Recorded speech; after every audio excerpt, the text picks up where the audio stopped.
Regresamos a Sin Filtro, la etiqueta de la noche SF. Desde el cuartel estamos hablando del papel del ejército y las consecuencias que ha tenido una publicación del coronel Edgar Rubio, en donde critica a la institución castrense y utiliza un discurso muy diferente al que hemos escuchado, sobre todo de un militar en activo. Hablábamos de si es conveniente que un integrante de las Fuerzas Armadas haga este tipo de publicaciones o critique al ejército de esta forma, y cuáles pueden ser esas consecuencias, o si debería hacerlo sin ninguna pena, pues digamos, haciendo uso de la libertad de expresión.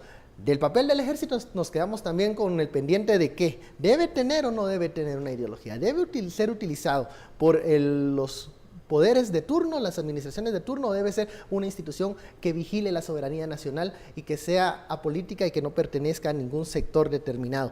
Esa es la discusión del segundo tema que nos quedamos pendientes, y aquí veía yo una contraposición. Sí, y creo que tiene mucha razón Juan Carlos cuando dice que hay mucho idealismo en creer que el ejército verdaderamente opere como un órgano apolítico y no ideologizado, porque lo que nos demuestra la historia, lo que nos demuestra el desenvolvimiento de las fuerzas militares a lo largo de la historia es que se ha convertido efectivamente en un elemento fuertemente político, con muchísima capacidad, no tanto de movilización, que creo que es uno de los elementos clave que debe tener una élite política, pero sí con mucha capacidad de generar consensos importantes con las élites políticas que sí tienen capacidad de movilizar a las masas y que sí tienen capacidad de tomar decisiones. O Alejandra, en algún punto ejercer la fuerza. Cuando estos consensos no llegan y digamos la conflictividad llega a cierto nivel, el ejército puede utilizar la fuerza para imponer el orden, junto con otras fuerzas de seguridad. Pero creo que esta actitud del ejército, esta faceta de un ejército en particular, se ve en muchos sentidos favorecida por la forma en que opera el Estado. Es decir, el Estado guatemalteco tiende a la corporativización. ¿A qué me refiero por corporativización? Tiende a abrir espacios para centralizar el poder a los distintos actores que pudieran surgir como fuerzas paralelas que atenten en contra de la estabilidad del gobierno. Y en ese sentido se ha abierto desde hace muchísimos años, no le puedo decir ni siquiera desde hace décadas, porque yo creería que hace más de un siglo el ejército tiene una participación activa en la vida política del país, y ese espacio el mismo gobierno lo ha dado. El peligro entonces que el ejército obedezca a las políticas de turno y no a una visión de Estado a largo plazo. Totalmente, Carlos, pero habrá que entender que las fuerzas militares tuvieron el control político de este país. O sea, negarlo sería no entender la historia de Guatemala. Y que la llegada de Otto Fernando Pérez Molina al poder representaba la oportunidad de que un militar formado de manera íntegra por el ejército de Guatemala llegase a ocupar por la vía democrática el poder. Eso representaba Otto Fernando Pérez Molina. El tema es que además la rosca de Otto Fernando Pérez Molina también estaba integrada por gente formada por el ejército de Guatemala. Eso está clarísimo, y negarlo sería estar en contra de la realidad de Guatemala. Habrá que decir que interesantemente, según los últimos datos que yo leí, que serán de inicios de 2017, el ejército de Guatemala sigue manteniendo un alto nivel de popularidad dentro de la población, superior al 60%, tan solo superado institucionalmente hoy por Ministerio Público, por la Comisión Internacional contra la Impunidad en Guatemala, cuyos números superan el 80% de popularidad según los últimos datos, al menos a los que yo he tenido acceso. Y no se toma, por ejemplo, a Otto Fernando Pérez Molina como parte de esa formación castrense, sino más bien de esa degeneración de la clase política. Pero entonces no estamos viendo ninguna diferencia entre esa clase política y los integrantes del ejército de Guatemala. Ambos se politizaron, uno por su razón de ser y otro por la convivencia con el poder. Que es la postura que defiende el coronel Rubio, es decir, esa es la tesis que plasma en el libro también, que el ejército ha tenido una participación política que en última instancia ha desgastado a la democracia en el país. Es decir, ha desgastado la implementación de un Estado moderno que logre desarrollarse adecuadamente y que no ha permitido superar temas básicos como la pobreza, la desnutrición. Es decir, siguen siendo, y esta es la tesis del licenciado Rubio, lo poco que conozco del libro, porque no he tenido la oportunidad también de leer en su totalidad el escrito, pero sostiene la tesis que estas élites minoritarias, estos grupos pequeños de personas que han manejado históricamente el país, dentro de los cuales incluye también al ejército, han contribuido de manera significativa al subdesarrollo. Yo solo quisiera hacer una pregunta al licenciado. Licenciado, ¿existe una diferenciación entre este elemento del ejército de Guatemala en activo y su capacidad de generar un texto de opinión, por ejemplo, a lo que puede ser los valores marcados dentro de la Constitución Política de la República que sí defienden, por ejemplo, que cualquiera puede expresar su opinión de manera libremente? ¿Existe alguna diferenciación en el plano legal? Yo no lo conozco, por eso se lo pregunto directamente. No tendría por qué haber ninguna diferencia, es decir, la capacidad de crearse una opinión depende de cada persona, depende de cada persona. Si ponemos a 10 abogados y le damos a que lea un artículo de una ley determinada, van a obtener 10 opiniones diferentes. Que un militar se dé a la tarea de hacer primero una investigación minuciosa, extensa, complicada, difícil, que le llevó años hacerla. Excombatiente en el conflicto armado, conocedor de la realidad del ejército. Y no estamos poniendo en tela de duda la profundidad del escrito, pero el ejército es una entidad obediente, no beligerante. Cuando se es integrante de las Fuerzas Armadas hay ciertos, digamos, derechos ciudadanos que uno no puede ejercer a su totalidad por ser parte de una institución como el ejército. No, es lo que hablábamos hace un ratito. Entonces, teniendo en cuenta eso, ¿por qué sacar esta publicación si él es un militar en activo? Regresamos a lo que decíamos hace un momento. Nadie tiene limitación, por mucho que pertenezca a un gremio donde sus disposiciones dicen que es obediente y no deliberante. No por eso se le puede vedar un derecho constitucional y humano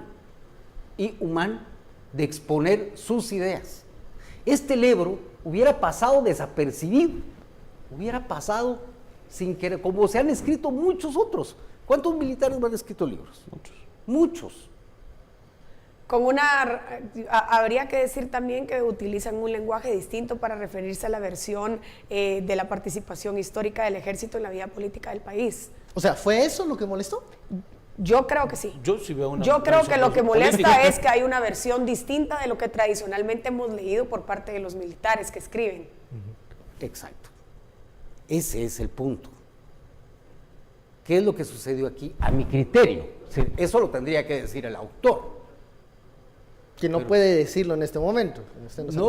No lo puede decir, y digo que no lo puedo decir, yo lo diría, Carlos Iván Herrera lo diría, si no tengo la presión y la amenaza de que por decirlo me van a entablar un juicio de carácter institucional. Hay miedo, hay preocupación. Y les comentaba antes de entrar al programa que una de las peores violaciones que se ha dado en medio de esta controversia por el referido texto,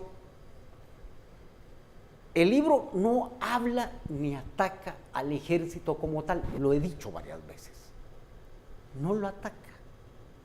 Bueno, pero No, es la forma en cómo se entienda en el contexto completo, íntegro del libro.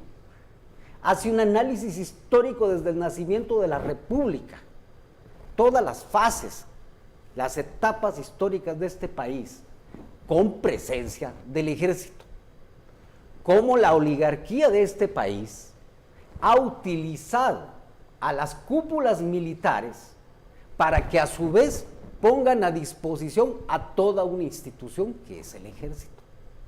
Se refiere a las cúpulas, se refiere a las cúpulas históricas en el ejército. De esa cuenta es que él particulariza el tema de Otto Pérez Molina y establece, de acuerdo al análisis y al estudio bibliográfico que hizo y a toda la documentación que recabó, cómo Otto Pérez Molina desde años atrás mantenía acuerdos con los sectores oligárquicos para proteger los bienes de esas clases, de esa clase social. Eso es lo que le da el punto diferente. ¿Qué es lo que pasó aquí en esencia? Que le despertó la conciencia a un militar. Eso es todo. Lo plasmó en un libro. ¿Quién ha traído este libro hasta aquí? Hasta aquí, hasta esta etapa. No fuimos nosotros. Y cuando digo nosotros, ni ustedes ni yo. Fue el alto mando del ejército que empezó una persecución de tal nivel que ha implicado amenazas, persecución, denuncias, una campaña de difamación en contra de un solo integrante del ejército. Le hago una pregunta, licenciado. A ver, ¿en algún momento el coronel Rubio ha recibido, por ejemplo, no sé, ha sido tachado de comunista, por ejemplo, de ser socialista extremo, de hacer trizas el pensamiento militar existente? Porque, a ver, si usted veía, y lo discutíamos fuera de cámaras, ¿no? O sea, cuando usted veía llegar a Byron Lima a una audiencia, él lo que emitía era un mensaje político. Eminentemente se ponía una camiseta, le ponía un mensaje, un rótulo y le decía fuera CICIG, o se ponía una camiseta que decía 100% anticomunista y llevaba un pin de la Escuela Politécnica, y él emitía un mensaje político. Y al ejército no le parecía ningún tipo de oprobio. Aquí lo que parece es que hay un proceso ideológico que no casa dentro de la visión normal que ha esbozado el ejército a lo largo de los últimos años, y que el coronel Rubio en algunos momentos, por ejemplo, hace ver que a él le parece correcto procesos como los que ha llevado en su momento Hugo Rafael Chávez Frías, donde nacionaliza algunas cosas, y, a ver, es una visión política la que él esboza en su libro. ¿Es por allí el ataque, licenciado? No, yo creería que no. Mi particular percepción es que no. Es decir, no es si el libro contiene conceptos o una teoría, yo no la llamaría ni socialista ni comunista. Le voy a poner como lo define el autor: progresista. Es un hombre de mentalidad progresista. Él cree que el día que terminen los privilegios en este país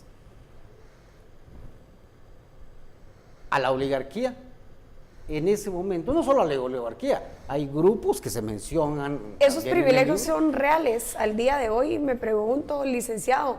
Digamos, ¿podemos comparar a la oligarquía de 1944 con la oligarquía, si es que todavía existe, de 2017?